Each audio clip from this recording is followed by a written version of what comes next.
Hello and welcome to the USLINER Studios. My name is Jeff Meek, Director of Sales and Marketing. Today we're going to learn how to do repairs with Versitex.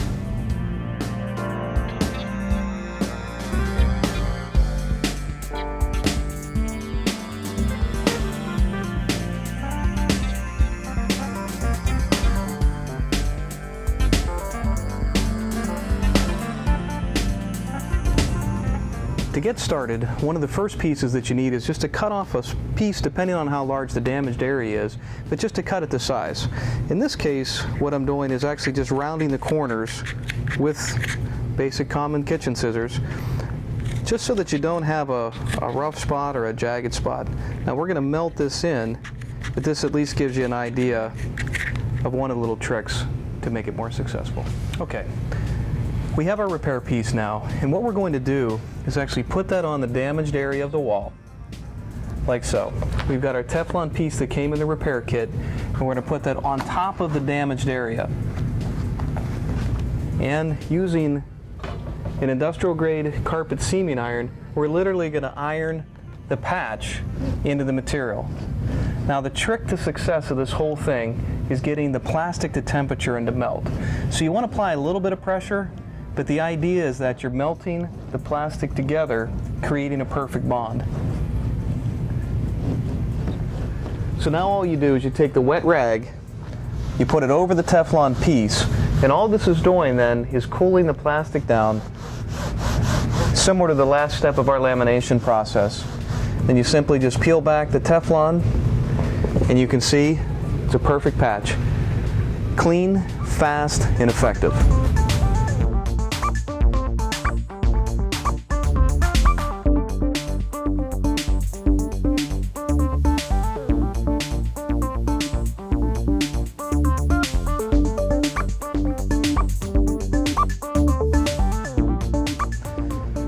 Now I'm going to show you how to do a repair with a simple heat gun.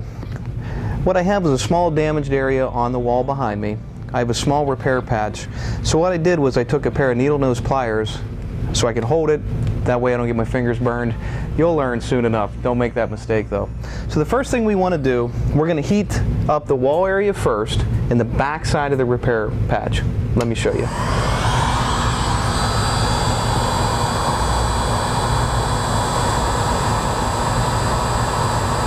It doesn't take long at all before you start to notice that the material will soften.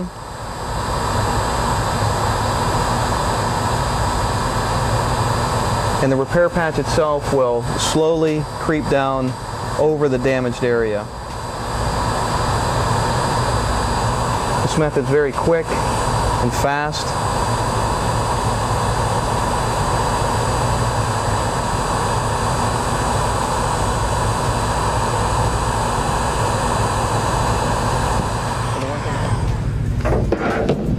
The last step is use a Teflon patch that's in your repair kit.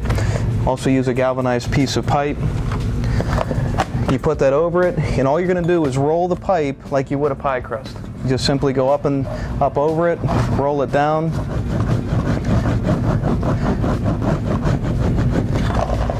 What that does is it simply just flattens the edges so that you have a nice, fast, effective repair.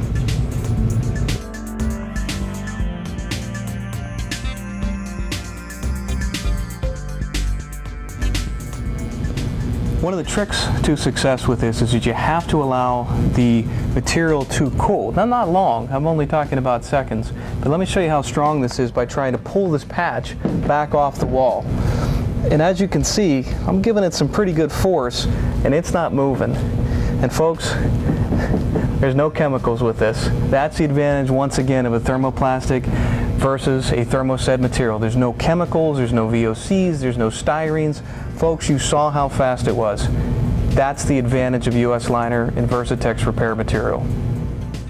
All right, quick tip of the day when you're doing repairs. The one thing you want to pay attention to is that you're not standing there and you're yapping with your buddy and you're not paying attention to the job that you're doing. The key is you don't want to melt away all of the polypropylene plastic and then the only thing you're left with is glass. When that happens, it's not going to be a good repair and it's not going to work. So just keep that in mind when you're working on your repair. Pay attention, let the material soften, you'll be good as gold.